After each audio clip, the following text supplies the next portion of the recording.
আজকে চায়নাতে dragon boat festival, তাই আমাদের ইউনিভার্সিটি অফিসিয়ালি বন্ধ, কিন্তু দুপুরে ক্ষুধা লাগার কারণে গেছিলাম ক্যান্টিনে খাইতে খাইতে যে দেখি এনারা এখানে এরকম মানে ফ্রি তরমুজ আর এই যে এদের রাইস কেক, মনে হয় এটা ট্র্যাডিশন ড্রাগন বোট ফেস্টিভ্যালের, এটা দিতাছে।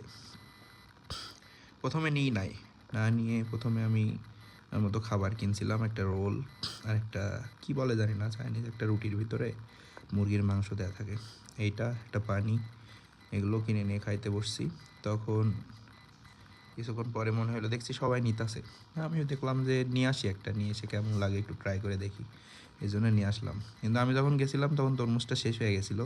তরমুজ আবার আনছে খাওয়া দাওয়ার শেষে, মানে আমি যখন খাওয়া দাওয়া শেষ করছি তারপরে আবার যে দেখি তখন তরমুজটা আনছে। পরে অ্যাট লাস্ট তরমুজ একটা নিয়ে খাইতে খাইতে আবার ডর্মে চলে আসলাম।